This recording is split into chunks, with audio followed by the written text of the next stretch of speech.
desigualdad, pobreza se manejan como temas no intercambiables, pero es muy fácil en una discusión que la gente pase de uno a otro y que cuando uno habla de la pobreza le siguen la desigualdad y cuando uno habla de la desigualdad lo llevan al caso de la pobreza.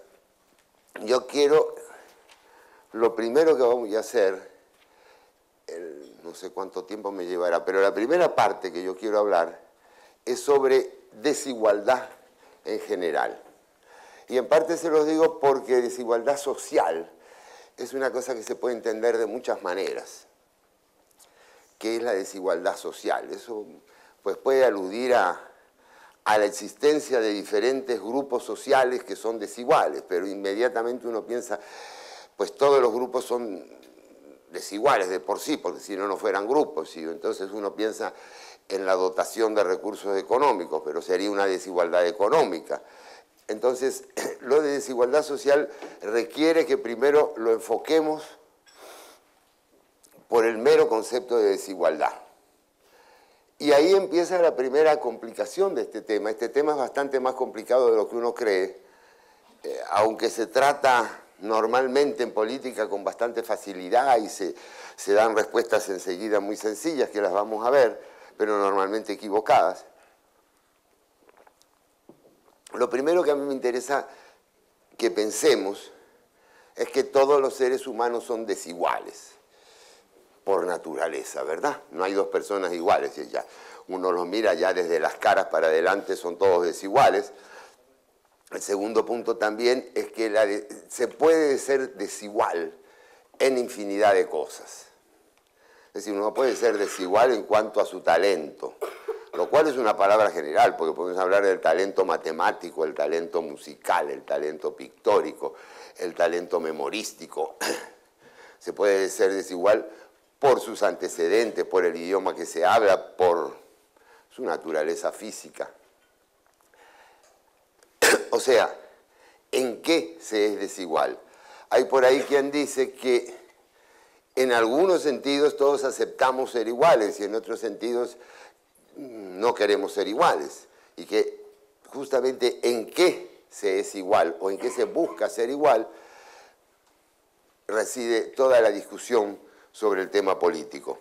Yo creo que recuerdan el concepto que decíamos que en la Revolución Americana, en la idea de la independencia de los Estados Unidos, en la Declaración de Independencia hay una frase: todos los hombres nacemos iguales.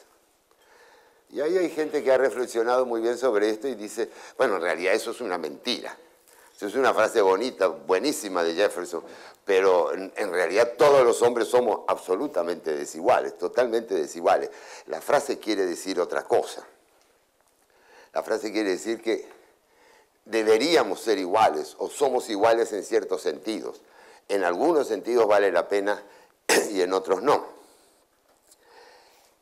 El tercer punto en este plano, así introductorio, es que hay algunas cosas, y esto me parece muy importante porque complementa lo que acabo de decir, en algunas cosas queremos ser iguales, pero en otras cosas queremos ser desiguales. Necesitamos ser desiguales. Y yo siempre planteo esto, fíjense, está un muchacho que le gusta a una chica, pueden darlo al revés, una chica que le gusta al muchacho, que quiere que sea su pololo o algo así como dirían en Chile. ¿Y qué le va a decir ese muchacho a ella? Le va a decir, me encanta porque eres igual a todas. No, mijo, no le va a ir bien.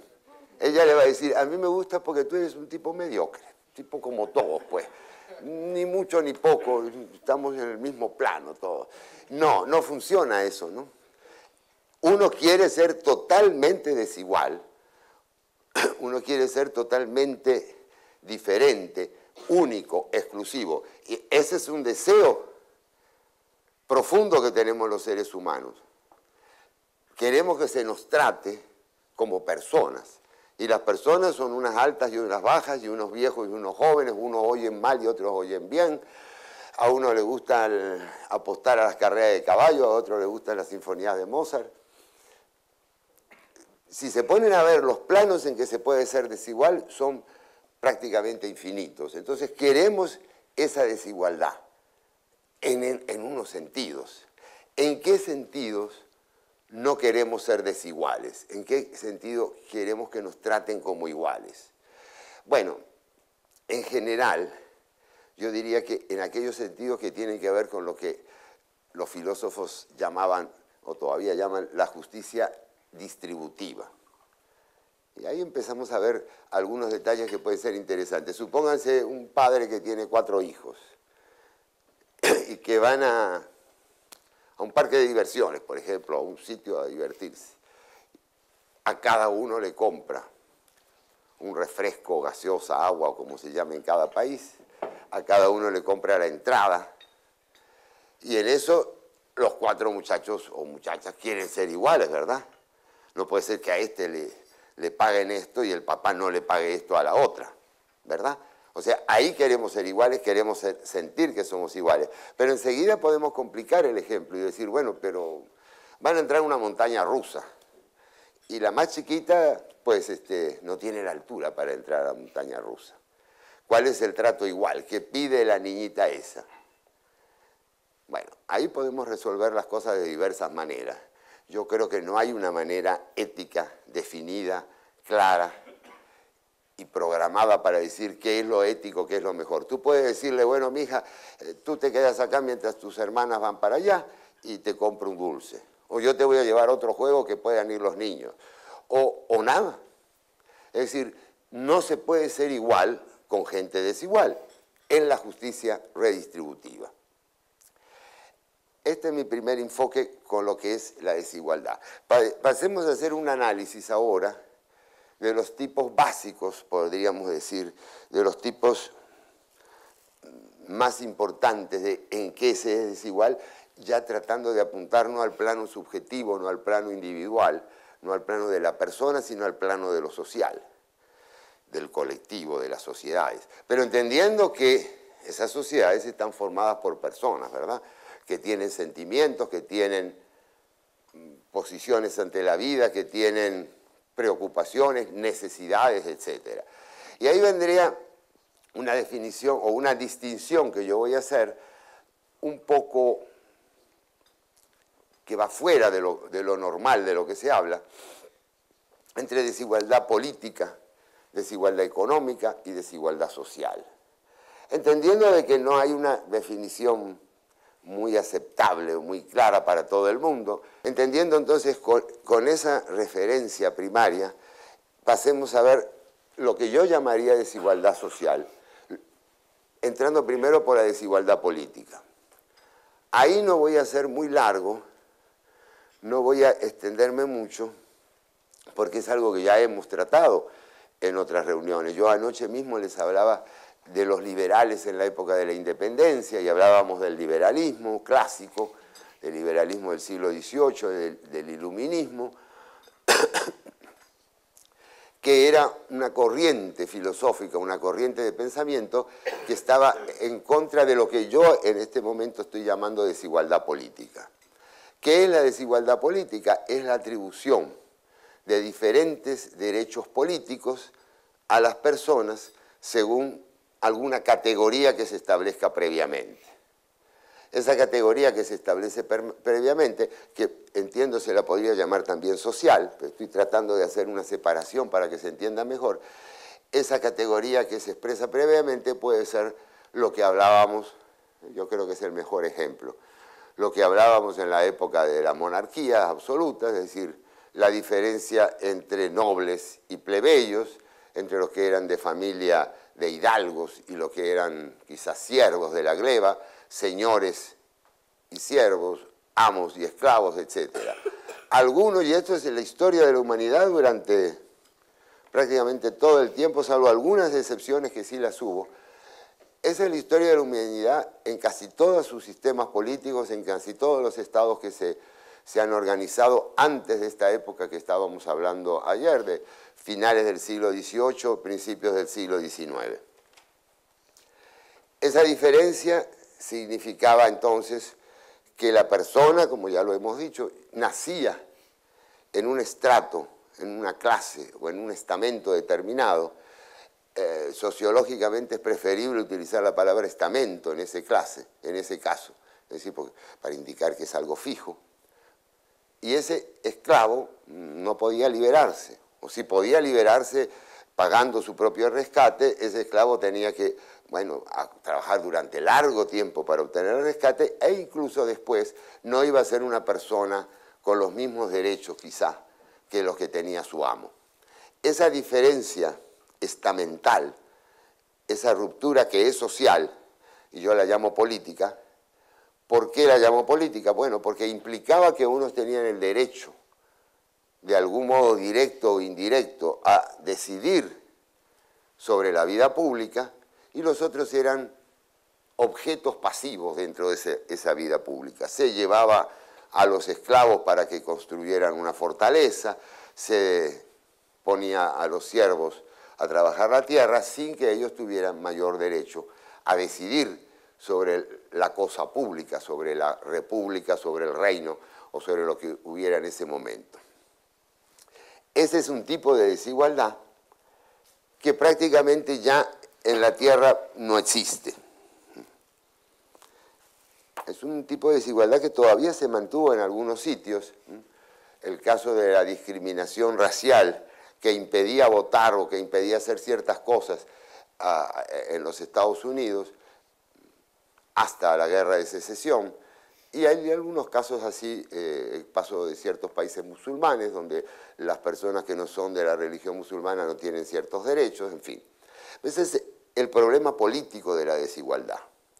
Un problema que ya no vale la pena discutir a fondo. Si ustedes quieren lo conversamos, porque prácticamente se ha resuelto. No hay ninguna teoría contemporánea moderna que plantee que hay unos seres humanos diferentes a otros y que por lo tanto tienen ciertos derechos que los demás no tienen. Incluso Aristóteles en algunas partes menciona eso, que hay gente que nace ya para esclavos y hay gente que nace para amos. Bueno, pues eso ya nadie lo sostiene en este momento, ni los aristotélicos más fanáticos. Pero es bueno tenerlo en cuenta porque esa es la igualdad de la Revolución Francesa. Esa es la lucha por la igualdad que se da en nuestras naciones cuando se independizan. Esa es la lucha por igualdad que se da en la Guerra de Secesión. Esa es la lucha en general que tiene todo el siglo XVI, parte del siglo XVI, sobre todo el XVII, XVIII y XIX, y todavía una parte del siglo XX. Yo creo que el último país que eliminó la esclavitud es Mauritania. Y Mauritania es un país del norte de África musulmán y lo hizo hace como cosa de 20 años nada más. Pero todos los países han ido aboliendo esas distinciones.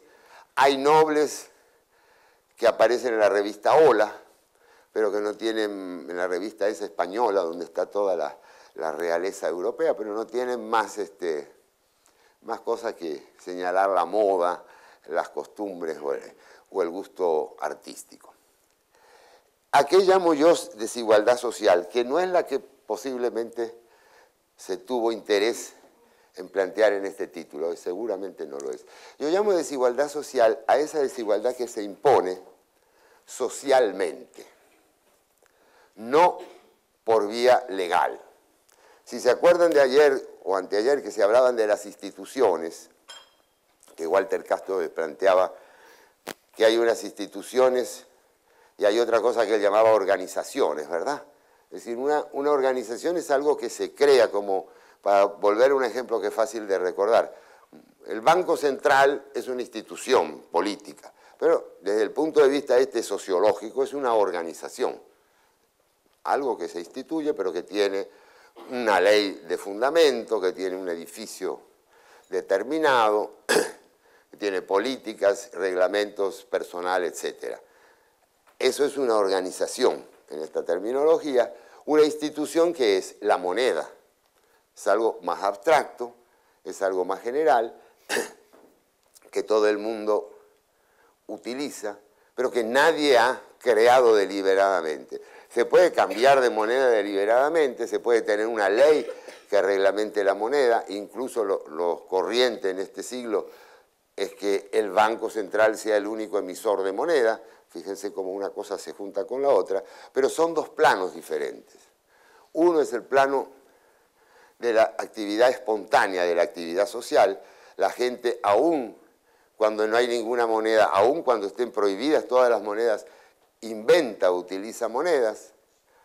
Los cigarrillos eran una moneda en los campos de concentración hitleristas, porque de alguna manera entraban y favores o privilegios o servicios se cambiaban por esa moneda.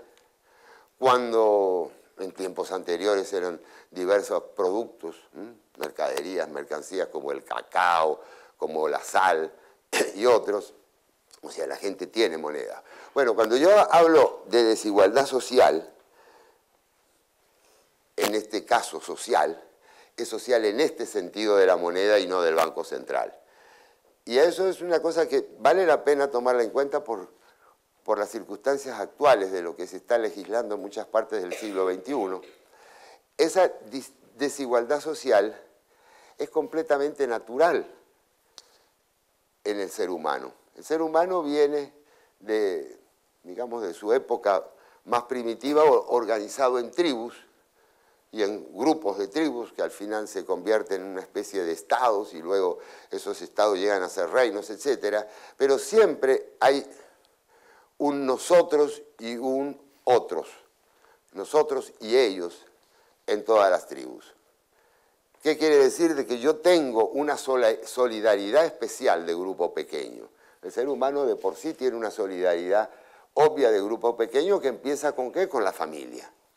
Ese es el primer grupo de solidaridad, donde las transacciones se dan implícitamente, normalmente no se contabilizan, aunque siempre hay elementos de reciprocidad.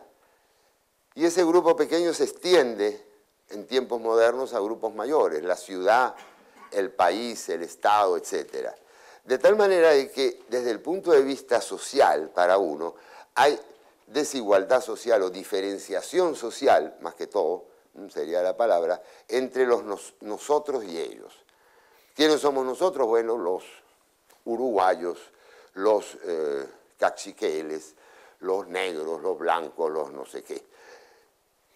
Y entre los grupos sociales, y esto es un punto importante, siempre se marcan las diferencias. No quiere decir exactamente que haya discriminación, no quiere decir que haya desprecio, quiere decir que probablemente haya prejuicio, pero no un prejuicio en el sentido malo de la palabra. Quiere decir que entre los grupos sociales siempre se marca el ellos y el nosotros. Eso es una cosa natural, porque venimos de ese origen tribal y porque estamos acostumbrados a interrelacionarnos con algunas personas más que con las otras. Sobre ese punto, y lo planteo porque me interesan dos cosas, sobre ese punto podemos decir que hay, yo llamaría, una desigualdad política cuando eso se establece por ley. Cuando se dicen las personas de color negro no pueden subir a los autobuses en la parte delantera en el estado de Alabama, cosa que funcionaba en 1900 hasta 1950 todavía. Las personas de origen árabe no pueden tener negocios en El Salvador, ley que funcionaba por allá también. Los inmigrantes de origen chino no pueden permanecer en el país más que hagan esto o lo otro. O lo que tenía Hitler con los judíos, o las mil y una cosas que se hacían en la Unión Soviética, que si tú eras hijo de un burgués, no podías tener acceso a ciertas cosas porque tenías un origen de clase negativo. Entonces, esa es una discriminación que se formaliza políticamente, es una discriminación política. Hay esa otra discriminación social que hace todo el mundo y que dice, yo preferiría que mi hijo no se case con una persona de tal religión, o preferiría que mi hija no se case con una persona de tal color de piel. Y eso lo tiene todo el mundo. Es una preferencia, es una actitud que ahora en muchos países se está tratando de transformar desde el Estado, de tal manera que se imponen leyes al lenguaje que se considere discriminatorio, leyes a actitudes, leyes a una cantidad de elementos de la vida cotidiana que son elementos espontáneos de la gente. Y ahí yo encuentro que hay una segunda lucha contra la desigualdad, aparte de esa que yo les decía de la desigualdad política de los liberales. Aquí es una discriminación que trata de evitar la discriminación, por decirlo así. Es ese tipo de leyes que nos dicen, bueno, tiene que haber tanto porcentaje de latinos en una universidad, tanto porcentaje de americanos nativos en una universidad en Estados Unidos. Hay muchas leyes que están produciéndose, muchos reglamentos que están saliendo sobre eso, que lo que están tratando de hacer es de, formalmente, desde el Estado, tratar de inducirnos conductas, cambiarnos el estilo de vida que tenemos. Yo no estoy a favor de la discriminación, pero creo que esa es una forma de discriminación. Es una forma de discriminación salvo que haya realmente, bueno, una ofensa directa, y en ese caso ya no es porque la persona sea negra, blanca o de color morado, eso es porque simplemente la persona ha sido ofendida, se le han hecho lesiones o lo que sea. Bueno, voy por el último tramo de la desigualdad y luego voy a hacer un corte para que conversemos un poco y a ver qué pasa. El tercer punto de la desigualdad, y ahí me voy a tratar de agregar algo a lo que dijo Martín, porque en realidad de un tema se pasa a otro, es la desigualdad económica, que es lo que vulgarmente hoy se indica como desigualdad social. ¿Por qué yo la llamo económica más que social? Bueno, porque si la persona que está en esa Villa 31 tuviera la posibilidad, o si cuando la tuvo de hecho, de hacer un buen negocio y de ese negocio pasar a otra cosa mayor y de ahí hacerse ya un empresario más o menos formal y acumular dinero, pues nadie le va a criticar, bueno, quizás lo puedan criticar en el sentido segundo que yo hablaba, pero nadie le va a impedir que esa persona compre una casa donde quiera, que esa persona ponga a sus hijos en la universidad que quiera. O sea, socialmente no la estoy discriminando, no hay desigualdad social, no hay una barrera que le pongo socialmente a esa persona. La barrera que tiene esa persona es económica. Si ustedes quieren es mental, cultural, etcétera, con lo cual no me voy a meter por ahora. Pero realmente cuando hablo de desigualdad social estoy aludiendo, estoy apelando a una desigualdad de ingresos, de dinero, con lo cual me mezclo ya con el tema de la pobreza, ¿verdad? Hay desigualdad social, hay unos más ricos, hay unos menos ricos, y así toda una escala, hasta los más pobres. ¿Qué pasa con esa desigualdad social? Bueno, como yo les digo, voy a decirles 2 o 3 cosas y vamos a hacer un corte. La primera cosa, y que yo creo que quiero ponerlos en alerta sobre muchas personalidades, supuestos expertos, conocedores, etcétera, de Naciones Unidas y de organizaciones, es que plantean que esa desigualdad es una traba para el desarrollo. Y eso es realmente una falsedad absoluta, que podríamos tratar de demostrarla con estadísticas, pero como se trata de salir del desarrollo de un proceso más o menos largo, es un proceso que solo se puede ver históricamente. Y nosotros lo podríamos decir, ¿cuál fue el primer país que sale de lo que llamaríamos hoy su desarrollo? ¿Cuál es el primer país que sube esa curva que ya ha mostrado aquí Axel y varias otras personas? ¿Cuál es? Inglaterra. ¿Cómo era la Inglaterra que sale de su desarrollo? Entendiendo que no había su desarrollo. ¿Cómo era esa Inglaterra? ¿Era un país igualitario? Pues claro que no. Era un país monárquico, era un país con nobleza, con varios tramos de nobleza. Era un país donde había una pobreza abyecta en muchos sectores, un país donde la gente salía del campo a vivir muy, muy mal en las ciudades, porque en el campo todavía vivía peor que eso, donde prácticamente, como pueden mostrarlo esas curvas, pero pueden mostrarlo cualquier novela, cualquier película, cualquier cosa histórica, donde la persona tenía 1 o 2 camisas a lo largo de toda su vida. Cuando tenía suerte tenía su par de zapatos. Era una Inglaterra de una desigualdad alarmante, y salió. Y nos podemos saber los otros países cómo era el Japón. cómo era la Francia de esa época. Y eran países enormemente desiguales donde no había ni la más remota preocupación por algún sistema de bienestar social y menos de seguridad social, donde los impuestos eran bajísimos, donde el Estado no actuaba para homogeneizar socialmente a la población. Y salieron de la pobreza. Y nosotros tenemos, como lo decía Martín hace un ratico, nosotros tenemos todo ese sistema de leyes sociales, leyes laborales, de seguridad social y todo eso lo tenemos hace más de 100 años en América Latina y todavía tenemos una desigualdad enorme. Bueno, y no hemos salido todavía del subdesarrollo. Es decir, esa es la primera idea que yo quiero dejar sembrado aquí, porque es una falacia que la dice gente muy seria y que ustedes la van a leer prácticamente en el diario en que quieran abrir, en el lugar que se les ocurra. Es una falacia que andan diciendo las personas que de algún modo piensan que hay que eliminar primero la desigualdad para lograr luego el crecimiento. El segundo punto es qué hacer con la desigualdad. Y ahí voy a dar lo que ya se dijo muchas veces, pero lo voy a tratar de resumir brevemente para punto de partida de la discusión. ¿Qué es lo que se le ocurre a la gente cuando habla de desigualdad? Cuando hay unos pocos que tienen mucho y muchos que tienen poco. Pues la respuesta más obvia, la respuesta que ha dado básicamente la socialdemocracia y todas las variantes del socialismo, menos la más revolucionaria, es sacarles a uno para darles a otro. Es la transferencia. El Estado como redistribuidor.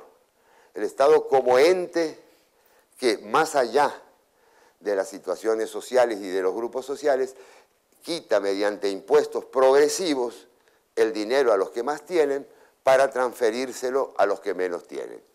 Y desde ese punto de vista se van a decir cosas que aparentemente son irrebatibles, pero que son rebatibles. Es decir, ¿cómo podrían tener los pobres educación? ¿Cómo podrían los pobres tener salud? ¿Cómo podrían tener vivienda si el Estado no hiciera eso? Y se nos presenta a nosotros la siguiente falacia. Los países más ricos tienen eso. Y la falacia es pensar que eso es la causa de su riqueza y no la consecuencia de su riqueza.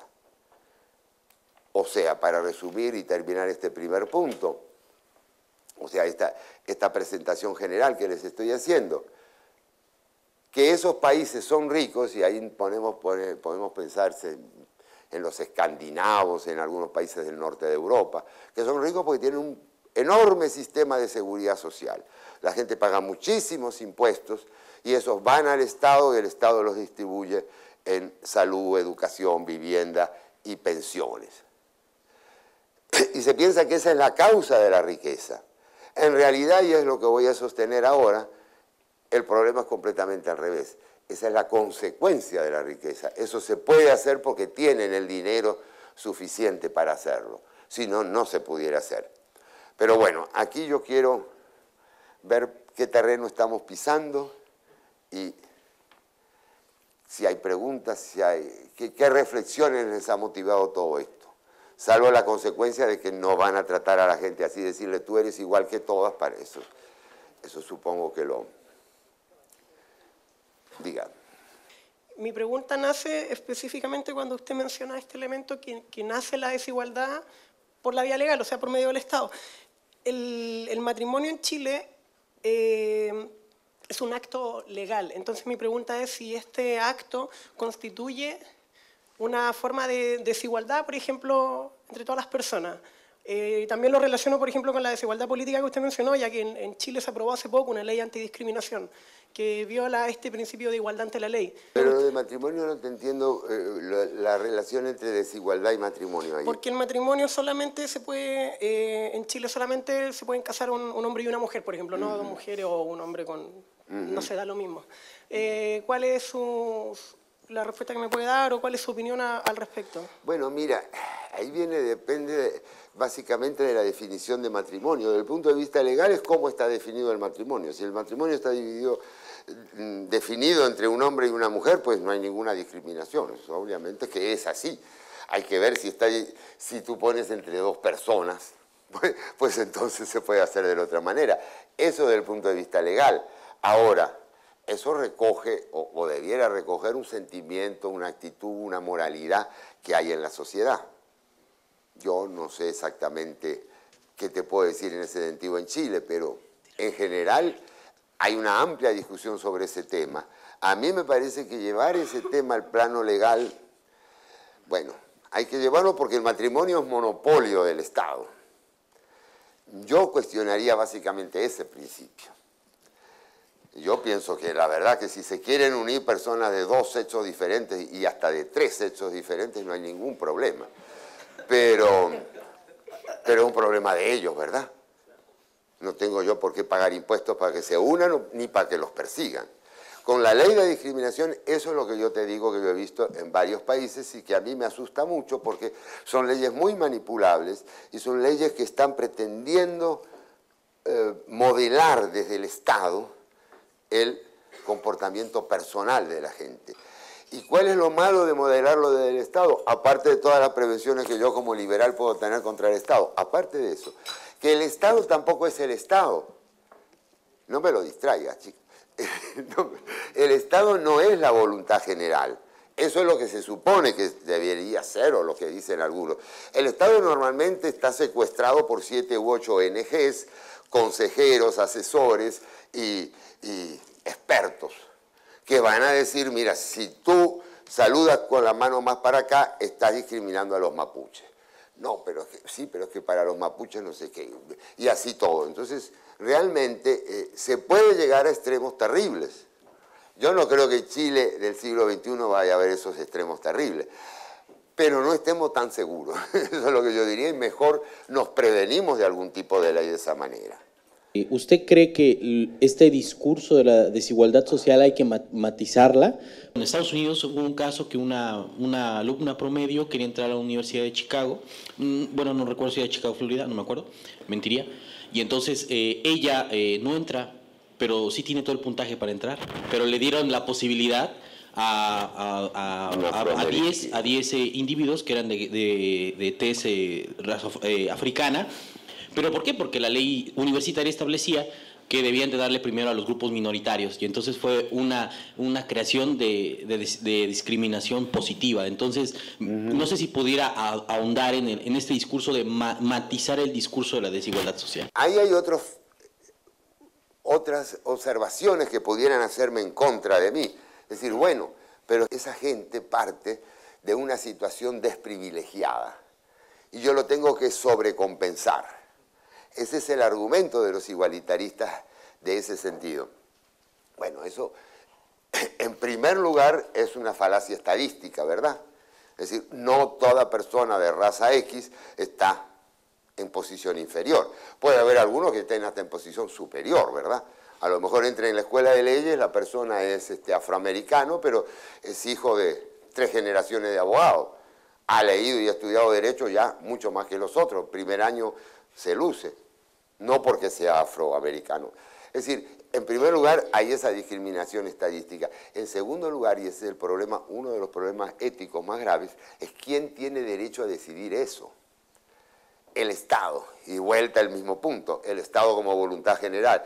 Como voluntad general o como voluntad de los 8 expertos y asesores que están diciendo vamos a poner en 15% o en 20%. Todo eso termina en extremos ridículamente burocráticos. Yo pienso que es bueno, he visto que hay muchos estudiantes de Derecho, es bueno alertarlos, ¿no?, sobre que ese es un punto en que se nos va a colar por la ventana lo que habíamos expulsado aquí del absolutismo monárquico. Es decir, vamos a estar, o ya estamos en muchos sentidos, en el mismo punto que en 1740, por vía de recompensar la desigualdad. ¿Había alguien más? Sí. Ay, hay dos micrófonos y dos personas. Las damas primero, no se preocupen. Hola, Esther Méndez de Costa Rica. Mi consulta es básicamente, en países como el mío, donde la pobreza y la brecha en la desigualdad social no se ha logrado disminuir porcentualmente en los últimos 30 años, uno podría tender a pensar que es que al gobierno le interesa que existan esos pobres y que exista esa desigualdad para tenerlos capturados para sus futuros votos. Y es lo que hace, siempre tenemos más de 43 programas para disminución de pobreza. Entonces, y de que tratar de resolver esa desigualdad, pero a mí me parece que a los gobiernos de turno más bien les interesa seguirlo así. ¿Usted qué opina? Yo no creo que la gente sea tan mala como para eso. Personalmente, esto es una opinión nada más, ¿no? Pero de verdad que por lo menos, a lo mejor es tan mala como tú dices, o algunos son tan malos como tú dices. Es cierto que en algunos gobiernos totalitarios esas cosas funcionan, pero no creo que en Costa Rica sea tan así. Ahora, en todo caso, te demuestra que los 43 programas son absolutamente inútiles e ineficientes. Con eso me conformo, ahí está demostrado. Llevamos tantos años luchando con tantos programas para evitar los pobres y lograr la igualdad, y no tenemos igualdad. Vamos a otra pregunta, porque quiero entrar con otro tema y ahí hacemos ya la discusión general. Sí, bueno, Álvaro Mazardo de Chile, le quería, hacer un comentario de que lo que hablaba mi compañero chileno, de que hace pocos meses ocurrió una golpiza a un joven homosexual y la prensa hizo, inculcó en toda la sociedad un miedo, o sea, una cultura de decir que está mal golpear a una persona y además porque es homosexual. Ahí hay ciertamente una trampa en cuanto a lo que hablaba usted recién de la discriminación positiva. Claro. Pero de cierta manera hasta se han dado casos que con la aprobación de la ley antidiscriminación se está privilegiando mucho a las personas que son homosexuales, a las personas que son de alguna etnia en particular, a algunos grupos indígenas. Entonces, en ese sentido se está privilegiando a esas personas y se le está haciendo positivamente superior viendo desde el punto de vista de la prensa. O sea, ¿cómo no necesariamente el gobierno el que influye en eso, sino que cómo la prensa puede influir de manera espectacular en lo que va a ir desigualdad y cómo los gobiernos toman la opinión de la prensa para poder establecer sus políticas en cuanto a lo de la desigualdad? Claro, fíjate, desde el punto de vista, yo no sé, no soy penalista y en ese sentido ni abogado, ni en ese sentido lo que digo me lo toman como la opinión de un simple ciudadano, pero no veo por qué vas a castigar más una golpiza a un homosexual, a un heterosexual, una mujer, a un hombre. La verdad que yo no veo motivación. Me parece que es otro ejemplo de discriminación positiva, entre comillas. Agrego lo que tú dices cuando yo doy la lista de los expertos, las ONG y todo eso, agrego la lista de la prensa. La prensa, sí tienes mucha razón, se prende rápidamente en eso y hace campañas. Está hasta en el interés a veces de vender diarios o de programas de televisión o espacios o lo que sea. La idea de levantar ciertos temas. En Guatemala, donde yo vivo, se habla mucho del femicidio, como si fuera diferente del homicidio. Yo no veo mucha diferencia entre matar a un hombre y una mujer, no sé. No le veo yo cualitativamente el problema moral, que es moralmente peor. Incluso pudiéramos decir, quizás ciertas circunstancias, matar a una persona indefensa es diferente que matar a una persona que se está defendiendo. Bueno, eso pudiéramos aceptarlo. Y hay ciertas condiciones humanas, un niño, una persona muy anciana, que pudiéramos decir de por sí están indefensos. Pero no sé, no veo yo eso y creo que estamos en el mismo terreno pantanoso de esa discriminación positiva, de esa discriminación que nos puede llevar, pues tú no sabes cómo se maneja. Esto puede ser una sobrereacción al estatus desprivilegiado que tenían ciertos grupos, ¿verdad? Pero es una sobrereacción. Como tal hay que alertar que no hay que pasarla más allá de cierto punto. Como cosas dentro de lo que en otro terreno, pero más o menos es de desigualdad, pasa con lo del feminismo, ¿verdad? Decir, bueno, está bien, la mujer siempre ha estado en una posición subordinada. ¿Cómo podemos luchar contra eso? A mí no me parece que la posición sea la ley. El que quiera luchar, bueno, la ley sí, en el sentido que tiene que ser absolutamente igualitaria, ¿verdad? Pues si yo digo, por matar a una mujer hay 20 años y por matar a un hombre hay 30, pues estoy discriminando a la mujer. Pero si digo lo contrario, estoy como quien dice, dando el estímulo para matar a hombres y no mujeres. Al final siempre hay un estímulo cruzado, un estímulo negativo, ¿verdad? Si yo mato a una persona indígena y me hacen tal cosa, y si yo insulto a una persona indígena y me dan 1 año de cárcel, y insulto a una persona no indígena y no me dan nada de cárcel, ¿en qué mundo estamos? No sé. Mi mente no da para entender eso. Me parece que hay un deseo de manipular la sociedad desde arriba, un deseo de recrear la sociedad gusto y voluntad de ciertas personas que se creen con derecho a decidir cómo debe ser la sociedad. Si no hay más preguntas sobre la desigualdad en general, sí lo hay. Profesor. No, porque llevo a otro punto, pero siga, que debe ser interesante. Me quiero agarrar de la última frase que usted dijo de que la educación no es causa de la riqueza, sino que consecuencia de la riqueza. Aquí hoy en Bueno, no dije de la educación, dije todo ese sistema de welfare. Perfecto. Aquí hoy en Chile, los estudiantes liderados por el Partido Comunista, marxistas de todo tipo, tienen la consigna de educación gratuita y de calidad para todos. Y claro, la respuesta que por lo general da la derecha o que damos en la derecha es, oye, ¿por qué educación gratuita y de calidad para todos si los ricos se la pueden pagar? Entonces el argumento de base dice, oye, pero hoy somos una sociedad chilena rica, que tenemos muchos recursos naturales, por lo tanto tenemos la riqueza necesaria para poder entregarle educación a todos, independiente de que sean ricos o pobres, y nivelar la cancha a partir de la educación, dado que nos podemos dar ese lujo de una educación gratuita. Bajo esa como línea argumental, ¿qué le podría responder una persona liberal como usted a un discurso así? Yo, bueno, te diría, lo primero de todo, discutiría el concepto de gratuito. Es una cierta falacia, porque en realidad alguien paga eso, esos maestros cobran, ¿verdad? Y los edificios los pintan y hay que comprar la pintura, o sea, no es gratuita, hay que pagarla. Tú no la pagas directamente como beneficiario, pero sí la pagas indirectamente vía impuestos. O sea, no es gratuita. En segundo lugar, desde el punto de vista económico, que es lo más fácil de ver de primera vista, tú estás colocando recursos en una actividad que te parece buena, que es loable. Nadie tiene nada contra la educación. Yo he sido un educador X años, no voy a hacer números, durante algunos años de mi vida, pero nadie dice que esa es la mejor actividad que hay que hacer en todo momento. Y ahí les doy un ejemplo con la Argentina que yo viví y con España y con Francia. En Argentina tú puedes ir a tomar un taxi y es muy posible que sea una persona con estudios universitarios completos la que esté manejando el taxi. En España está lleno de doctores de verdad, o sea que han hecho su licenciatura, su máster y han hecho su doctorado.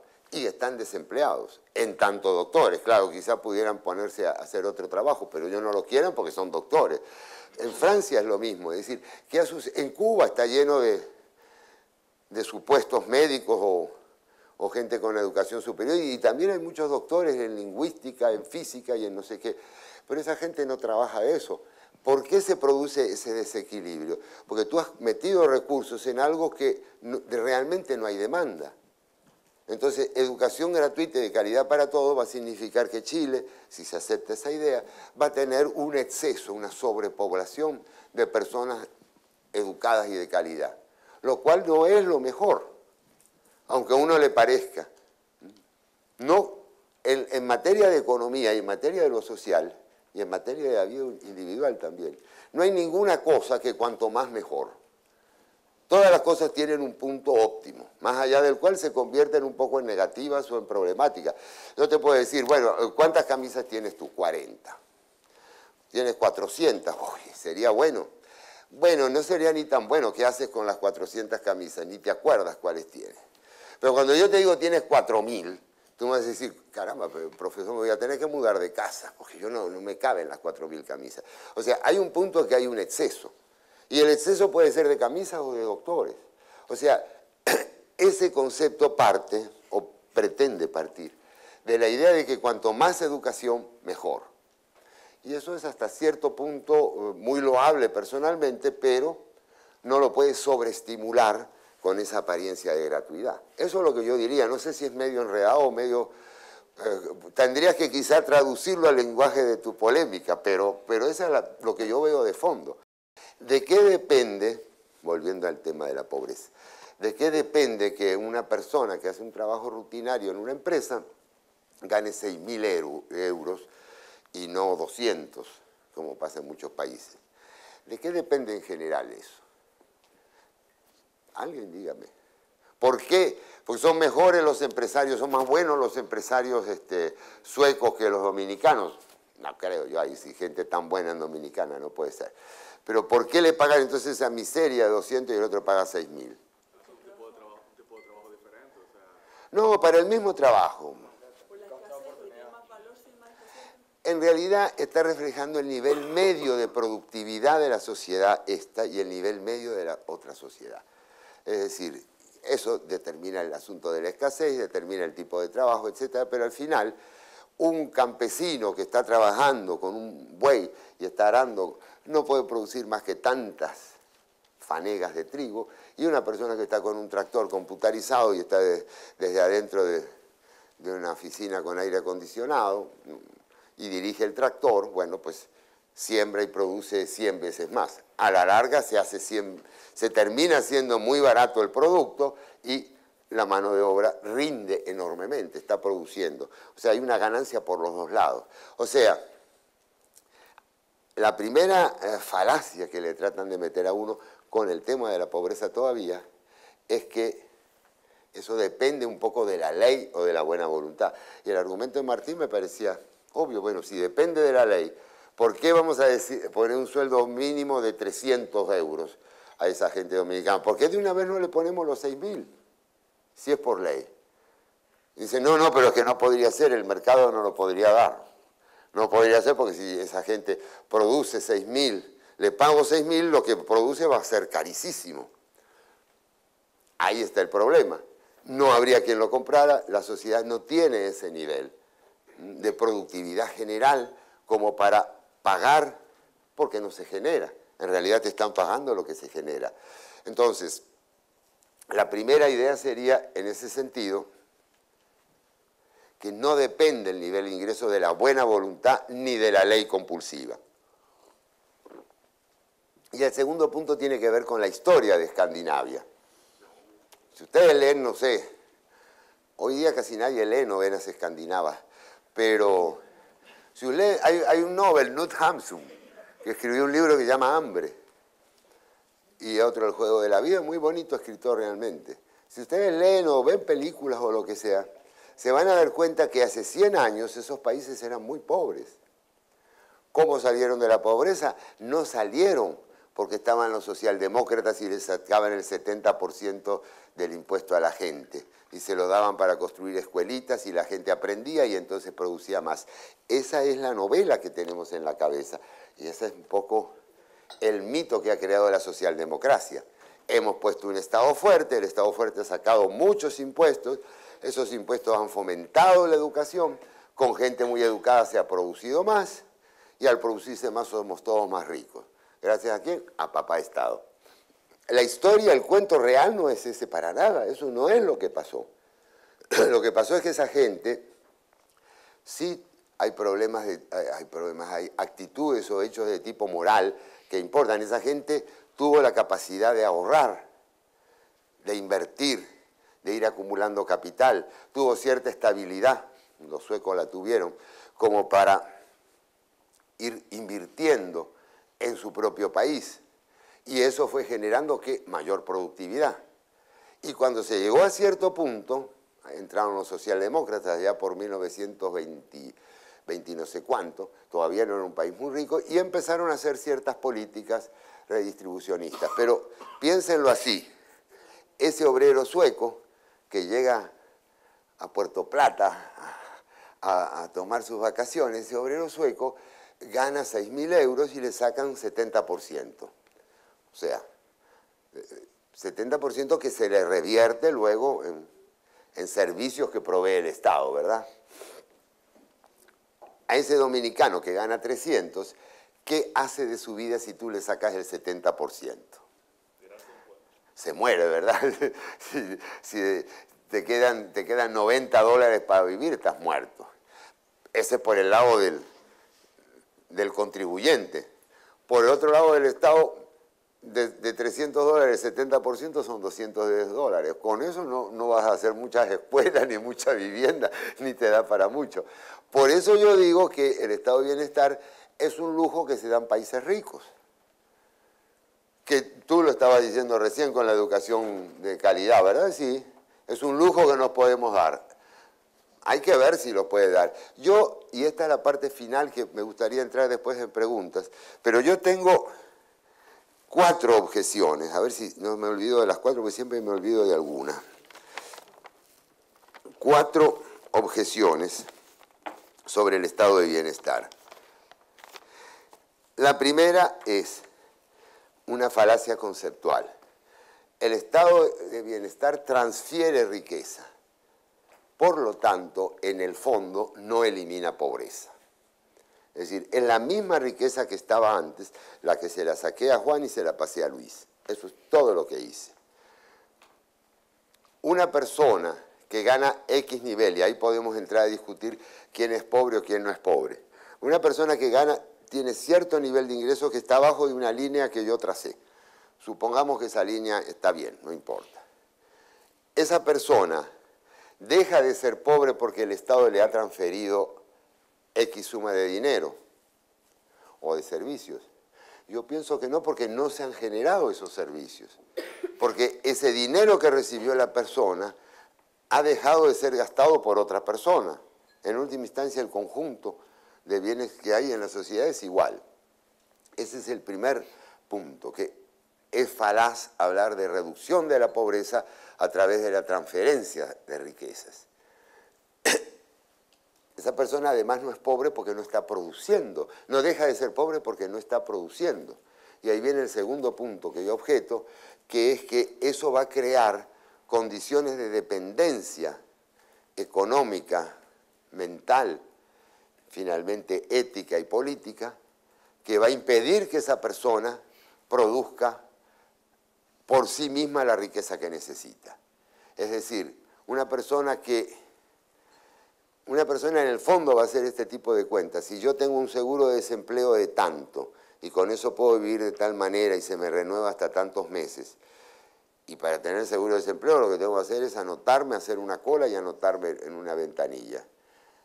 Y gano un poquito más si me pongo a trabajar, porque me van a sacar impuestos. Bueno, el estímulo termina siendo, en un cierto borde, el estímulo termina siendo mucho a favor de irme al seguro de desempleo. Y ese en el mejor de los casos, en el caso de un seguro de desempleo bonito, que funcione bien, que la persona de verdad esté desempleada.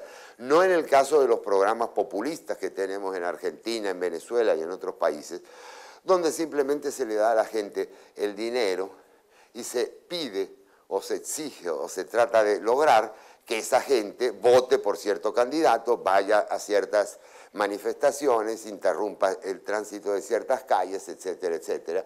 De tal manera que lo que se está creando es una especie de estructura clientelar, como la que había en ciertas fases del Imperio Romano, donde se repartía pan en la mañana y esos clientes, les llamaban clientes, esos clientes, pues eran los seguidores fieles de ese senador, que a lo mejor no solo era senador, sino que de ahí aspiraba al cargo de dirigir una legión y a lo mejor peleaba por el imperio.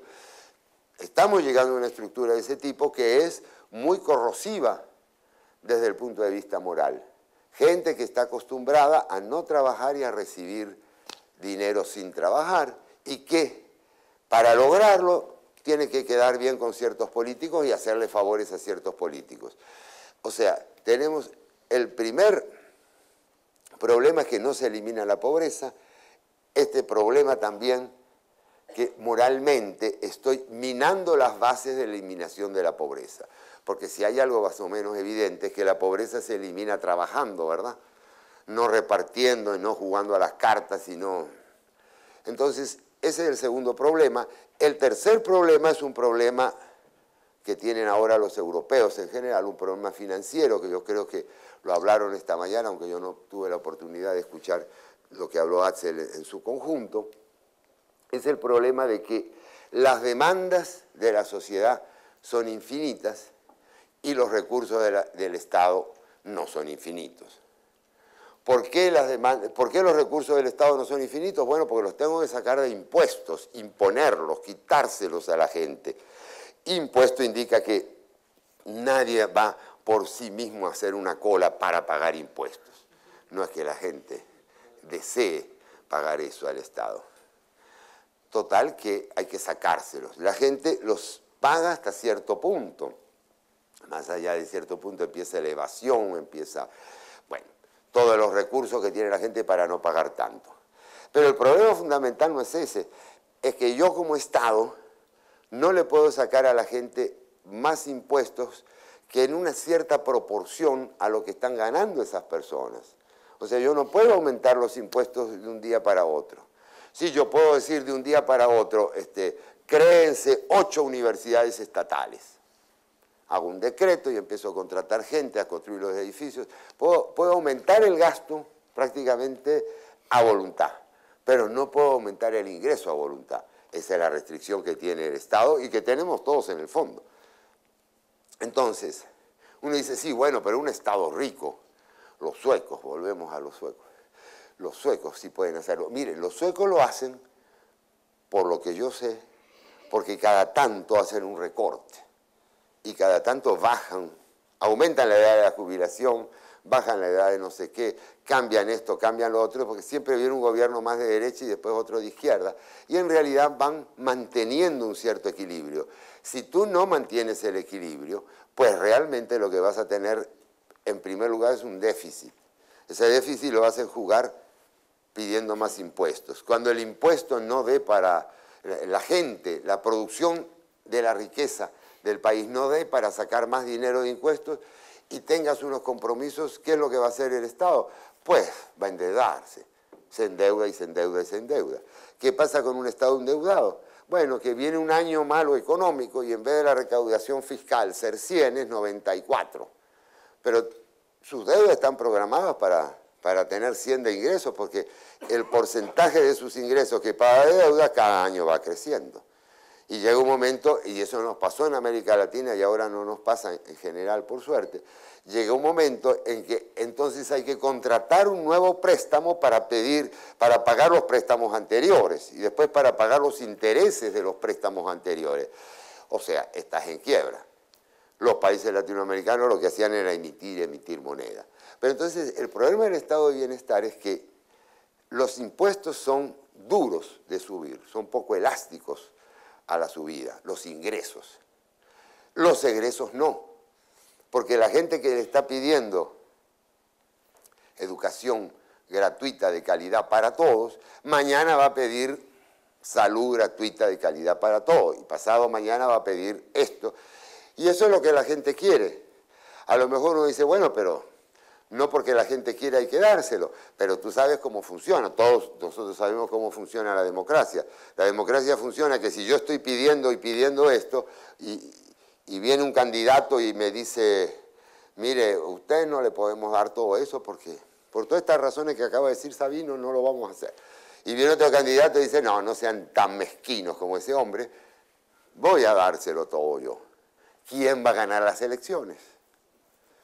Va a ganar el que habla de la mezquindad del otro, es decir, va a ganar el que ofrece más. Lamentablemente ese es el modelo de democracia, nuevamente muy parecido a cosas romanas de la peor época. Ese es el tercer nivel, y el último problema del estado de bienestar es la corrupción. Y eso es como cualquier maquinaria que yo saco energía de aquí, la llevo aquí y la transfiero aquí. Y en el recorrido se pierde un montón de energía, por vía del calor, por vía de... hay pérdidas. Bueno, en el estado de bienestar hay una enorme pérdida. Pérdida de gente que hace trampa para conseguir beneficios. Pérdida de gente que se corrompe porque tiene algún puesto de autoridad. Pérdida de ineficiencia porque se le da a la gente que no lo necesita en vez de a lo que necesita. Total que de esos 100 que yo con tanto esfuerzo le saqué a mis contribuyentes, pues al Estado le llegan los 100, pero no le regresan 100 a los más pobres. Normalmente le regresan, en estos países latinoamericanos le regresan una fracción mínima. Y le digo, incluso en Estados Unidos, yo lamentablemente no tengo así cifras sobre eso, hace tiempo que no trabajo ese tema de seguridad social, etcétera, pero hay programas donde lo que regresa es el 5, el 10%. Todo lo demás se va ¿en qué? Pago de funcionarios, pago de oficinas, corrupción, fondos que van a lo que no llegan oportunamente. Cuando te quieres acordar, quedó el 10% o el 20%. Bueno, esas son mis objeciones contra el estado de bienestar. Fíjense que, para resumir, mis objeciones son muchas. Primero, que el sistema de transferencias adolece de estos 4 defectos. más aún y más atrás, que aunque yo eliminara la desigualdad social, no por eso tendría mayor crecimiento económico, porque no hay ninguna correlación histórica comprobable entre una cosa y la otra. Y yo agregaría así, por último, que lo que decía Esther Méndez ahí de Costa Rica, que lamentablemente esto es mucho alboroto y al final no sirve para nada. Y no hace falta ni que la gente sea mala, con que la gente sea de la mejor voluntad del mundo, pero que tenga malos programas y no se robe un colón, pero haga programas absurdos. Bueno, pues no estoy corrigiendo la pobreza, no estoy disminuyendo la desigualdad. Ustedes saben que América Latina es el continente que más desigualdad tiene, según dicen, medido por el índice de Gini. Bueno, yo tengo mis hipótesis, que no son resultados de investigación, sino de manejo de datos, y tengo mis hipótesis de por qué este continente tiene esos mayores índices de desigualdad. Me gustaría decírselo.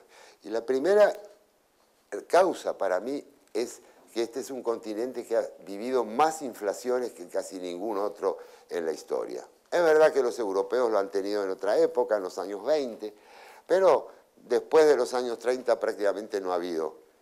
Estados Unidos no lo ha tenido, el Asia lo ha tenido muy poco, salvo China antes del comunismo.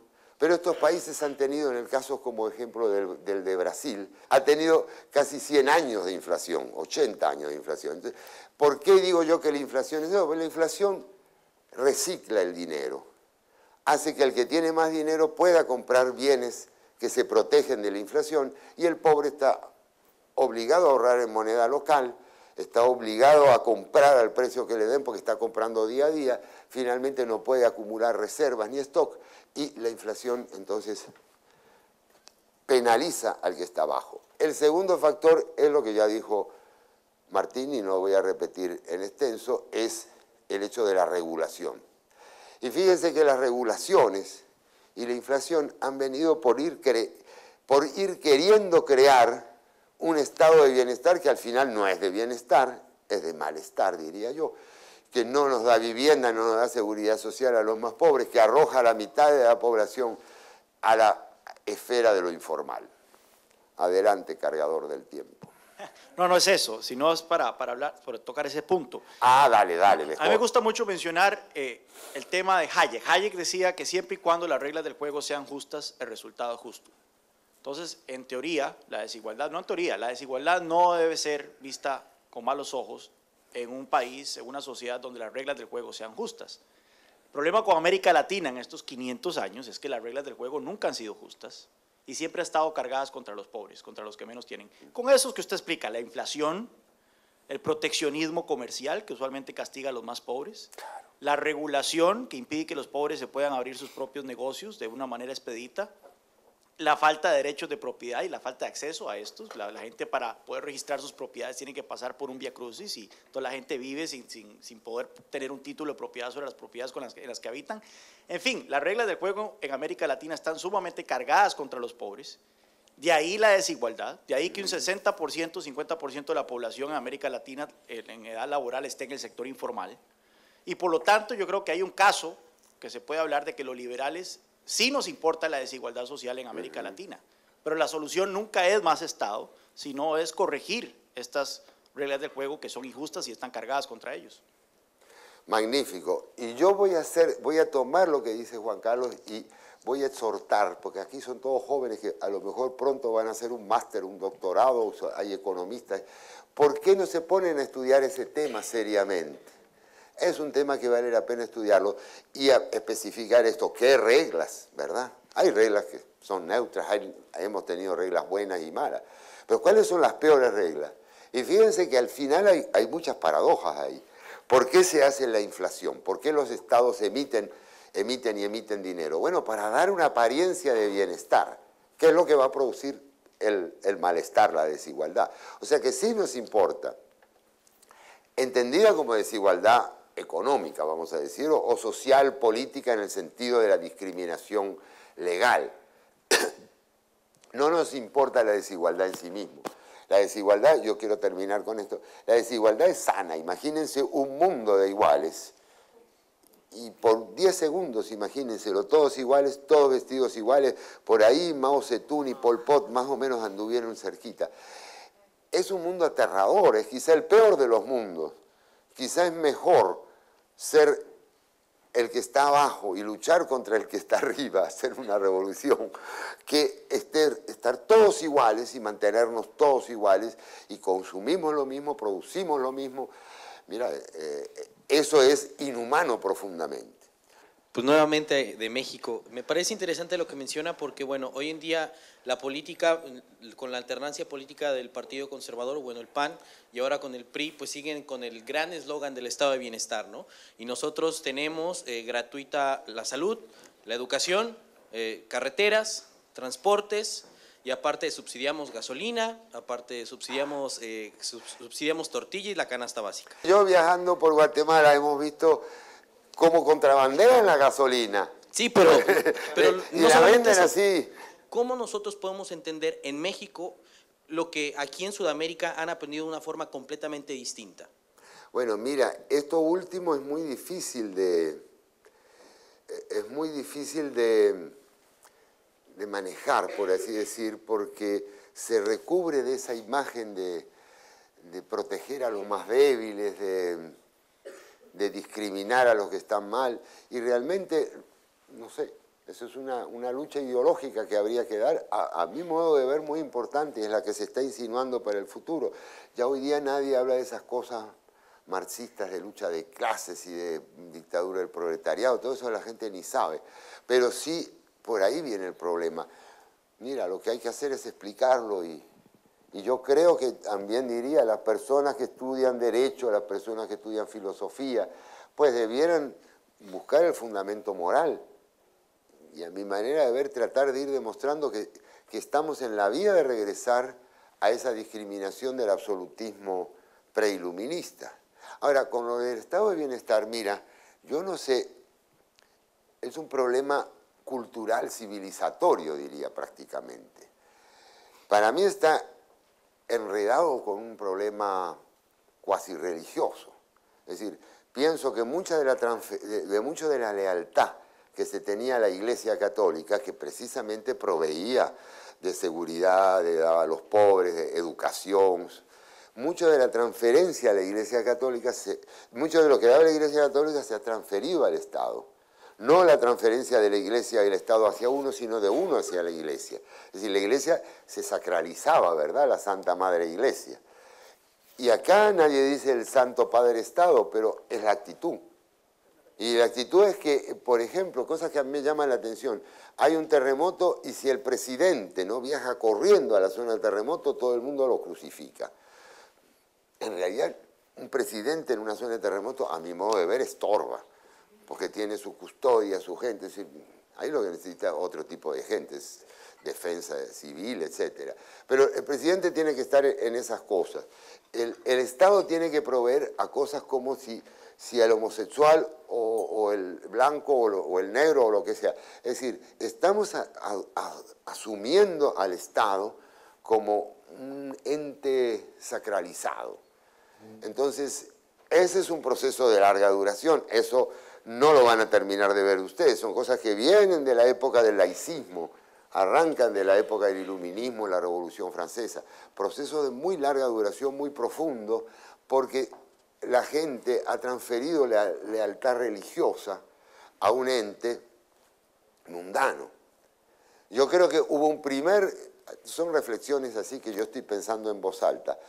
En ese sentido hubo un primer movimiento que fue el marxismo. El marxismo era algo un poco burdo en ese sentido, porque decían, hacemos la revolución y tenemos el paraíso sobre la tierra. Hicieron la revolución, construyeron el infierno. Pero, y es muy fácil chequear entre el paraíso y el infierno.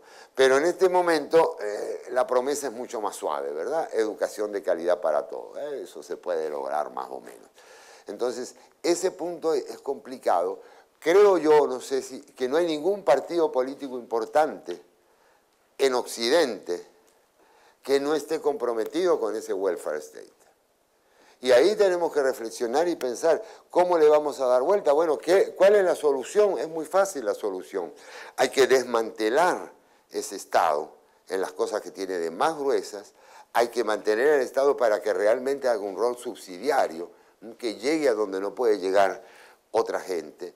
Hay que ir haciéndolo gradualmente para evitar una catástrofe, y si se produce la catástrofe hay que hacerlo ordenadamente.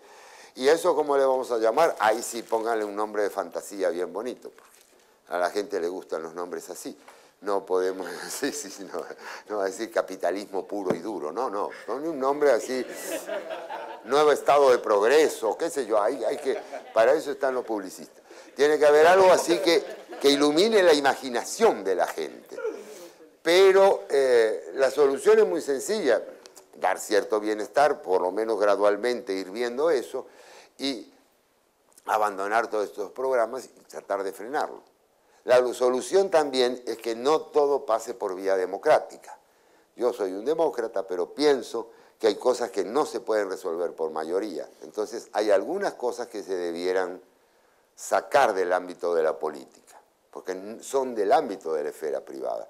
Yo le decía esto del matrimonio en cierta forma. Bueno, el Estado puede casar gente si quiere, pero en realidad yo no veo por qué es el Estado el que me tiene que decir a mí si yo estoy bien o mal con una mujer o un hombre determinado.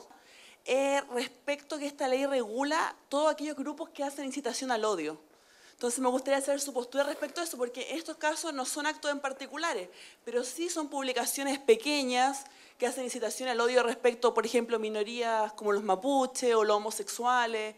¿Qué pasa en estos casos? Esta gente que hace publicaciones en Chile como cualquier otra revista. ¿Cuál sería su postura? ¿Qué me puede decir al respecto? Bueno, yo creo que con mucho cuidado sí el Estado debe intervenir ahí. Sí, ahí sí creo que debe intervenir. Con mucho cuidado lo digo porque no convertir eso en censura de prensa, ¿verdad? Porque a lo mejor tú tienes un articulista que se le va la mano en algo y vas a clausurar la Tercera o el Mercurio por eso. Ahí sí es una cuestión para abogados, ¿dónde está el límite? No sé cómo es la ley, pues yo ni la he leído, ¿eh? Pero sí yo creo que hay un punto en que sí, eso hay que regularlo. Porque la incitación si es verdadera incitación, de verdad que es parte ya de la violencia. Lo complicado de ahí es que puede haber una reflexión. Suponte que tú escribes un artículo en contra de una minoría, simplemente diciendo, por ejemplo, que esa minoría es poco inteligente. Eso no es una incitación al odio, para mí. Quizá para otro indirectamente sí. Entonces hay que tener cuidado con esos sentidos indirectos. Yo he estado estudiando por razones prácticas de Guatemala un poco lo que es genocidio. O sea, hay una definición muy buena, muy clara que hizo las Naciones Unidas en 1940 y tantos, y hay que reconocerlo, estuvo bien claramente hecha en gran parte por presión de la Unión Soviética, que se cuidó mucho de ciertas cosas y que dieron una definición bastante clara, y esa definición se amplió y se hizo medio sutil y medio rara con el caso de Yugoslavia. Y después hubo otra ampliación. Y hoy día casi genocidio es sembrar el odio contra 3 personas. O sea, ya se pierde de vista el concepto, porque a veces se estiran las cosas hasta tal punto que el concepto de genocidio, bueno, pues prácticamente es cualquier masacre, cualquier matanza contra cualquiera, hecho por cualquiera. Entonces, yo le tengo miedo a los abogados, con perdón de ustedes, en ese sentido.